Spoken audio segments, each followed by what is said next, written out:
So excited to be here at Mid-Ohio Sports Car Course on the grid with International GT. That is always some of the best racing of the year. So happy to have spectators here. I'm here with the International GT president and my friend Ken Fangler, and you have a legend on pole. Ken, how do you make such a great show at Mid-Ohio? Well, I'd like to say we just opened the door and they show up, build it, and they will come. But we're very happy to be here at Mid-Ohio Sports Car Course for a fantastic weekend of racing, this SpeedTour event. And we do have a legend at Andy Pilgrim. But as you'll see this race, he's going to have to earn it and stay out front. As he always says, they keep him honest. He's got the field covered and being on pole, but he's got a lot of guys behind him that would like to be in his position. Nice. I love it. Tony, you got to get a shot of his helmet. Andy, you give a thumbs up to the camera. He's got South Park on there, Family Guy. Good stuff. And then, Ken, if you'll stay with me, let's talk about some of the locals. So one of our locals from Medina, Ohio, in this Brumos Porsche, grandma's salad, grandma's potato salad, coleslaw. But Mark Sandridge put on such a great party, like he does every year. Ribs and chicken last night, so much camaraderie. Are these samples for you? What's going on here, Ken? Well, I'll share my samples. You see, I brought my spoon, and, you know, it's breakfast time somewhere, and there's something for every meal. But very happy to have Sandridge Foods, Grandma's Potato Salad, and all their other products. And Mark's a great supporter of International GT for so many years. We wish him the best of luck and thank him for all his support. I loved it. Last night in the party, I saw Juan Gonzalez eating Grandma's potato salad, and Mark was eating Mission chips and Mission salsa. So you've got a lot of food providers here. So good stuff. And you've got, I know, the Ohio players, you call them. How many local Ohioans do you have? Did you cover that? Well, I counted up that there's 8 out of our 32, which in my public school math is 25% of the grid. So our Ohio's well represented, and very happy to have all the locals from Ohio because they bring fans and friends and family and out here, so it just makes for a fantastic event. Nice. Speaking of an Ohioan, Buckeye, Aaron Quinn right there with Mark Mathis up here. Good stuff. Then we've got Todd Sloan. I believe this is Mark Sandrich's old car. Todd Sloan also from Ohio. And then from south of the border, coming up, Mission Foods, we got Juan Gonzalez right here, one of the best. And then come one more, Tony. Geronimo Guzman is going to have our in-car for this race. So keep out for Geronimo Guzman. It's getting loud at the grid. Ken, let's have a good race. International GT and Mid-Ohio Sports Car Course. Jonathan, the legend Mark Miller, I send it to you. Yep, he's right here alongside me. I am with Mark Miller, of course, our former champion in Trans Am. But a pretty good peddler when it comes to these cars too, and currently racing in IMSA, I believe, to a podium last time out in Detroit. How are you, Mark? Good to see you. I'm great. Thanks for having me on here. I love this track. I actually love these GT cars, and it's nice to be here on a weekend that I can experience all my friends from Trans Am and at the same time taking some GT action. I've always wanted to ask somebody who knows these cars well, what is it about the Porsche 911 that has made it such the greatest racing car ever in many ways? It's iconic. I mean, it's an engineering design that shouldn't work that does. It's right. A rear engine over the rear axle. But what people don't realize is when you drive this, you drive it a bit different than any other GT cars. But it makes so much rear traction when you come off the corner that you can drive it in really deep, make it get a lot of weight transfer to the front. It points, and then you can just go. And you've got big rear tires compared to the front, where a lot of mid-engine and front-engine cars are more symmetrical in design. This is the opposite of that, so all that weight just sits on the rear of the tire. It gets a really good exit. It makes it really good in the wet, too. That Brumos Porsche, fantastic famous colors from Daytona and many other great races over the years. Brumos Porsche have had a huge history here in the United States. But you're absolutely right, and every Porsche driver I talk to says it's nimble. And I get it when they say that, because it looks nimble, it looks compact, it looks as though it's packed with power, and it looks as though it drives well. And so therefore, even when you're at the twisty parts of the S's in the corners there, but also when you're heading down towards the keyhole, it's still got enough grunt to take on any more powerful cars. Yeah, it's a torquey engine. I mean, you've got, 4 liters out there that are, you know, it's weird when you say it's only a 4-liter engine, but for instance, in IMSA and a lot of the GT3 categories, they're up against bigger V8s, bigger engines, and when you look at that, they're still doing all of this stuff with this 4-liter engine over the rear axle, 6-cylinder, up against V8s, turbocharged, twin turbocharged V6s, twin turbocharged V8s, and being very competitive at the same time. But it is a little bit different discipline, the way the cars work. And if you notice the shape of the car and the size of the car, it's pretty sleek as well. So it makes good aero. Well, talking of great cars, here's another one that has had a huge history in its day, which is Ferrari, of course. And so if there was a car that would probably rival these Porsches we've been talking about, and the majority are Porsches, this Ferrari is one of them, the number 4. Yeah, that's a 458 GT3 car. It's extremely quick, great aero, good downforce, mid-engine package, also V8. Just really, really good balanced car. And you see a lot of the cars nowadays emulate, you know, even our Acura NSX that you're racing GT3. You know, it's a mid-engine package, twin turbo V6. So you see a lot of cars like looking at the Ferrari that's been doing this for years. Yeah. Having that mid-engine balance, and it's a predictable car. It's reliable. It's a really solid package to have. Well, it's certainly the pick of the field at the moment. That 458 GT3 of Andy Pilgrim in the number 4 is the pole position man in the all-red 4.5-litre Ferrari 458. It doesn't hurt that Andy's out there driving it too. Yeah. It's one thing to have all the gear. You've got to be able to put it down to the asphalt. But he's chased hard by a bunch of Porsche GT3 Rs and Cup cars, and so it's going to be a real battle. What's the key to a race like this? I mean, this is a short race. It's a sprint race. So, you know, having coached in this situation and then also been in this situation, the biggest key is to make sure that you get tire temperatures up, because you only get one out lap. It's not like two warm-up laps. You get out the pits, you have the one lap to get the tires up to temp, brakes up to temp, and then it's a green flag. So making sure you get those tires hot, get them prepared, get the brakes hot, so it's all there available to you when you go into turn 1 for the first time. Before we go racing, Ben, you've just come back from the grid. What did you learn? Who's out there doing something special? What have you got any news for us? I don't have any great news other than Mid-Ohio is always my favorite international GT race. It's always a great field.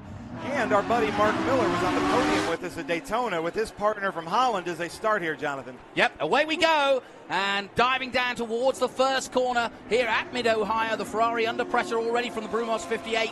But everybody cleanly through that first corner, as you'd expect from these professional drivers. Going on board now in 4th gear down towards the keyhole. And just everybody just effectively, what do you do on the first lap? You get yourself into a position where you know where you are, and then what? Do you do a systems check? Oh no, you're going. You're going. Yeah. If you're doing systems check, you're getting passed. So okay, gotcha. Geronimo Guzman right there in the black car. We're in car with him. He just picked up 2 places right there, so he just Geronimo'd into turn 1. Absolutely. What a name to go with that, too. Yeah, exactly. A good racing name. Oh. He's just been overtaken by Todd the 25. Sloan. Todd Sloan takes him over. Todd Sloan considers this his home track, I think, from the Columbus, Ohio area. And Mark Miller, these GT cars, they have a special place in your heart, as does Mid-Ohio. What are you seeing out there? Well, they do, and this is a nice mix of both GT3 cars and GT3 Cup cars, which have a little bit different horsepower and aero package difference. The race that we raced in Daytona was always was a very cool race. There was a lot of cars there, and we were in a GT3 Cup with a Porsche GT3 Cup car that, you know, both of us were based out of Holland, Michigan, which was kind of fun. We went down to Daytona and had a great race. And International GT puts on just a great event that allows you to take a mix of older GT3 cars as well as some more modern GT3 Cup cars, race them together on track, and it makes for a great show. It really does. I told Ken Fangler at our party last night that, because I was with him when it was 4 to 6 cars coming out every weekend, and how he's built this and seeing how he's done it, working with him. He needs to write a book on how he's done it, because it's such a great mix of very professional, very competitive drivers, but the camaraderie in the paddock is like nothing I've ever seen. Yeah, and you see this battle right now. You've got basically a GT3 spec 911 up against a GT3 Cup car, which, you know, similar horsepower as far as pace, but that GT3 is going to have more downforce, better braking, Definitely a lot more wing, you know, to be able to make moves like this down the inside, and a little bit better top end. Well, once it's got a little bit more power, but acceleration rate's really similar. That's Dave Tuati in his new liveried Porsche, 70 years, 1948. That's a beautiful car. David Tuati with TLM. I think they brought 4 cars here with us from Miami area. Yep, the team based out of Florida. David's been around racing and Porsches for a very long time. He's got a big group of customers down there in the Miami area. And it's nice to see them like travel around the country and not just stick down to the Homestead, Sebring areas. You know, it's nice to see them move around. So now as a coach, because you're in the paddock with us all the time, what are you watching when you're watching this in-car? Are you looking at his hands? I love having live feed. It's like this is my ability to right seat without actually having to being in the car, which is the safest way to do this. So I use this V-Box system quite often with a live feed, live video. It's less than a second delay. I look at hand position, I look at driver comfort, but I'm also looking at throttle application, brake pressure, and making sure that they're looking where they're supposed to be looking and hitting the marks that they need to be hit and doing all the things that we talked about before they ever got in the car. And that's an important thing, is to set standards before you get in, and then you double check the standards. I don't want to be coaching the guy when to get on throttle, when to get on the brake while he's driving. Mark Mathis on the inside of Geronimo Guzman right here into turn 4. Yeah, and Andy Pilgrim is building on that lead at the moment. This is a short race, guys. 14 minutes only left. Pilgrim already 2.7 seconds up the road, the pole man, ahead of Mark Sandridge in second place. Yeah, he's making quick work of it, you know, but again, it's that racing experience that you have for years in pros. Some of the biggest difference between pro drivers and semi-pro drivers is just out laps and in laps. And you'll see how important it is in every form of racing. Formula One it's a big, huge thing, but especially in GT racing across the globe, those out laps are so important. Those first laps are so important, and having the confidence to just go right away, even though everything's not up to optimal temperatures. And I got to give it up for the number 40 there, that bright neon green Porsche there, right behind Geronimo. That's Lucas Pank. Tom Pank's son has really been showing us a lot of talent.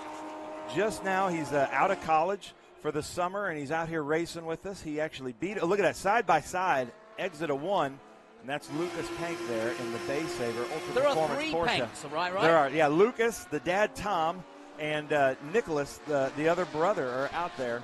And, it's different. Dad's paying for the cars, so Lucas seems to be a little bit more aggressive. He doesn't have as much to lose here, and he's having a great battle with Geronimo Guzman. And now our man, Ken Fangler's in here. I'm going to give up my mic for Ken Fangler to give us his expertise. Well, I spoke to the Panks yesterday, and I did have a long chat with Lucas. He took a year off from racing, and he's back, and I think he's just got the bit between his teeth.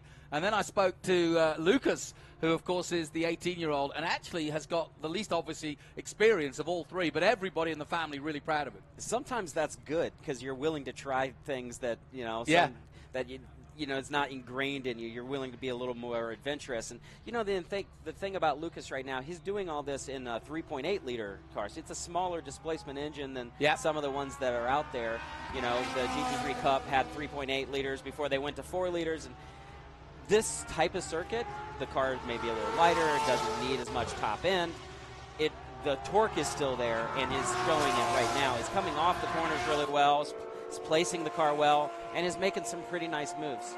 Well, listen, as they completed another lap with just over 11 minutes to go, I want to introduce our commentary team. We've got Mark Miller, former Trans Am champion and currently in IMSA, and has raced in IGTs and certainly knows these cars better than ever. And I'm be interested to find out. We've also got Ken Fangler here, who, of course, you saw at the top of the show, who literally is the organizer and the guy who puts it all together. But of these guys, who have you raced hard against? Andy. I've raced against Andy Pilgrim. And I think at one point, all of these guys that went to Daytona last year for December's race, I was able to get in there at the end of the race and run some practice laps. And that type of track is really wide open. There's a lot of breathing room and stuff. It's not as tight and twisty as this Mid-Ohio sports car course. And Ken, you got to be pleased. Again, another bumper field. I've been with you for the last few years as you've built this. And, you've always had a robust field, but this is not record breaking, but I think COVID's played a part. Everybody wants out now. Everyone wants to get in a car. Yeah, it's, quite honestly, I have to say, if there was any good thing that came out of COVID, last year was a good year for us. Our customer base doubled last year because we were one of the few still racing. Hence, it doubled, and we've seen that 50% of the grid that's here this weekend wasn't here last year, and yet I still have the same number of cars. I mean, we had 33 here last year. I have 32 here this year. That's so right. It's fantastic, and we know the rest of the year is going to be strong, so we're very thankful because it's about the customers, the drivers, the teams that really put the effort forth to come, and they have lots of choices of where to race, and we're just glad it's here at International GT.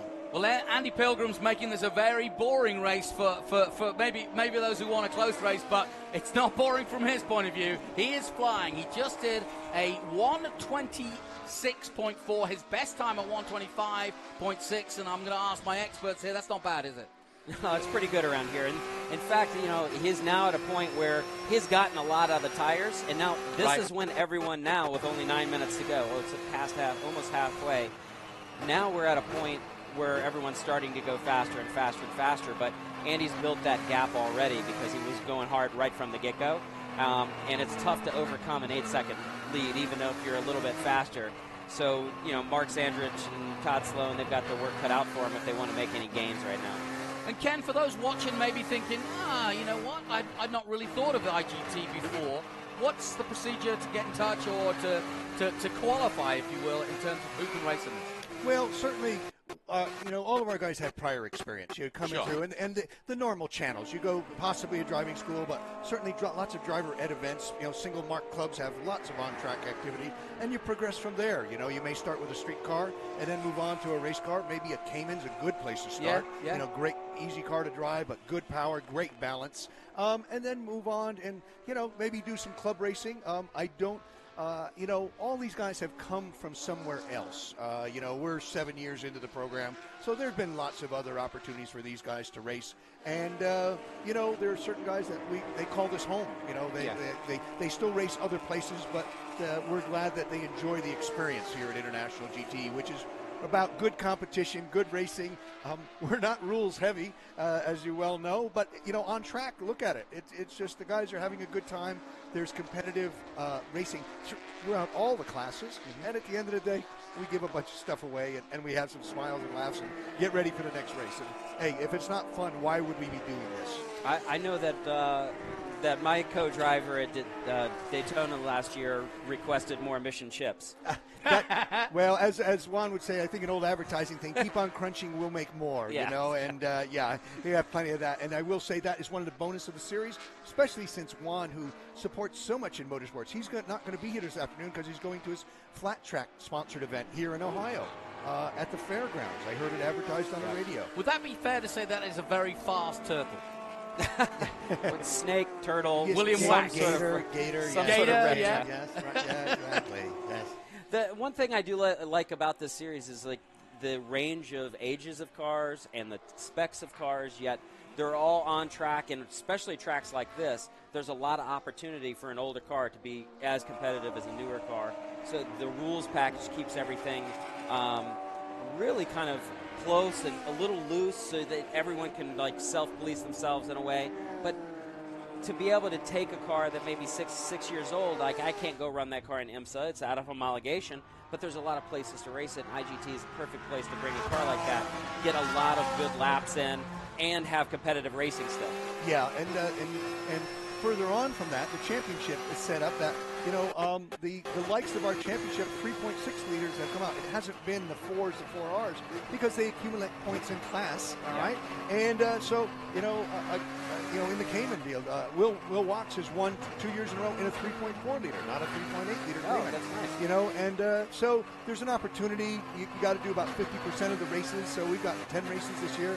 You do 5 races, and you can still be in the hunt to win the championship, which is a nice little bonus. I mean, the watch and the accolades that go with it. Listen, as a driver, with a very big watch collection myself, I have stopped collecting watches because I only want ones as gifts or as trophies. Yes. And I was so bummed to not win a watch last year at the Daytona race because I thought, oh, you win this race, you're going to get a watch. Because it's ingrained in me. I was like, well, we're going to have to come back and try to win this IGT championship so we can win watches. Right. Yeah, and BRM is our chronograph sponsor. We're very happy they've been with us since the beginning. Fantastic product and a very unique product. Small boutique company out of France, and the watches are spectacular. And no doubt, the drivers that win those are coveted because they know the experience that they had and what they did to win that watch. So it's a great accolade. Big motorsport supporters too, and very motorsport-based watch selection as well. Yeah, I don't know what it is about motor racing and watches, but it is synonymous. And if you're into motor racing, somehow you're into watches. I do have a watch collection, and I love any kind of different watch. And, I couldn't agree more. We've been watching Todd Sloan in the 25. He's currently in third position, and, in fourth position. And also, Geronimo Guzman is the man we've been on board with. But at the moment, Andy Pilgrim way ahead of the rest of the field and leading this one with just over 4 minutes to go. Beautiful day here in mid-Ohio. Slightly overcast, but actually, given the rain yesterday, much more preferred. This looks as though it is the last lap board coming out. And we are going to get a finish here in IGT. They'll be in action again, am I right, Ken, tomorrow night? No, actually, we're the last race of today. Oh, of today, sorry. Yes, tonight. exactly, yeah. We're the last race today. I think it's around 4:30 or so. Okay, good. Yeah, and then we'll be on with the long race, our Enduro, tomorrow morning. First thing and out of the box at 8 o'clock. So lots of good racing to come. And hour and a half, 90 minutes? 70 minutes. Oh, the 70 Enduro, minutes. yeah, of course. 70 minutes. That's my favorite part because that's usually when I get to drive something. There you And go. Mark, I'm going to say, you're going to be driving something or coaching somebody. Now I'm actually going to head home after the Trans Am race. I'm coaching Rhett Barkow, who's driving my old Trans Am car from 2019. Great. Who won the championship with, is doing a great job with it.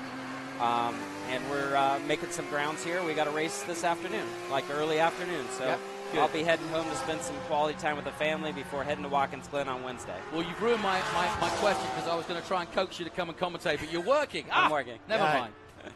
We saw our in-car camera with Geronimo Guzman, and we'll have some fun with his personal sponsors. They brought some tequila, Corrigo. Oh, my word. All right, we're awarded away, and Provident Jewelers, gift bags from Provident Jewelers. Excellent. So this podium, we're going to celebrate things, and we're going to give some things away from both Provident Jewelers, Corrigo tequila, which we sampled last night at the Mark Sandridge's party with Grandma's potato salads. Potato salad and tequila. I can't think, and Mission Foods chips. I can't think of it any better. By the way, I my want wife you to is notice. not here. Yeah, I brought you guys samples. Oh, wow. Now I was about to be rude to you, but no. Ken Fengler, the man of the moment, as the checkered flag wave for Andy Pilgrim, who won this by a country mile. Chips, tequila, and coleslaw. Woohoo! And potato salad. And pasta salad. Wow, Zesty garden can't go pasta. wrong. That sounds delicious. Love it. My ride home today will make it be easy. That'd be easier, wouldn't it? Spoons for everyone. Oh, you are. I got you covered. The big thing, Mark, I was talking to Mark last night. Somebody's asking about the potato salad business. Last week, they produced, guess how much in potato salad? Take a guess. 100,000 pounds. 2 million pounds of potato salad last week. I mean, potato salad is heavy, but that's a lot of potato salad. That could cost you 3 seconds a lap. Yeah, easily. That should be the weight penalty for anybody that does too well in the series. Yeah, they have to lug a 55-gallon drum of potato either salad. eat it or put it in the car. One of the two. Yes. And but thank you to Mark and Sandwich Foods and Grandma's Potato Salads for their support at this event. Mark's been a long-time competitor at International GT, so good to see him out there finishing second overall, it looks like. And in a very, very beautiful GT3R, too. That probably has quite a bit of racing history. Well, the livery does. A tribute to Joe Vardy when he was with Brumos, and they asked Dan O'Davis if they could use it, and did it, and they said, sure, blessing. So that awesome. car's out there as a tribute to Joe Vardy, who's racing at Watkins Glen. He's there with our other competitor, Ted Giovannis, there this weekend. So good luck to him. So let's take a look at the results then. Andy Pilgrim and Mark Sandridge first and second, one in a Ferrari, the other in the 991 Porsche. Todd Sloan taking third place, Matheson Quang taking fourth, Geronimo Guzman, who we're on board with for quite some time, in fifth place. Lucas Pank, the middleman, if you will, in the Pank conglomerate, is sixth. Tauti seventh, Gonzalez eighth, Berkowitz and Weisen in ninth position, and Brian Hicks rounding out the top 10. Further down, Blizzard, Nelson, Rupel, Millerman in 14th position, Jeffrey Freeman in 15th, Hamann, Cohen and Hart in 17th, Mike Ward, Martin Zitzer, and Brad Waite in 20th position.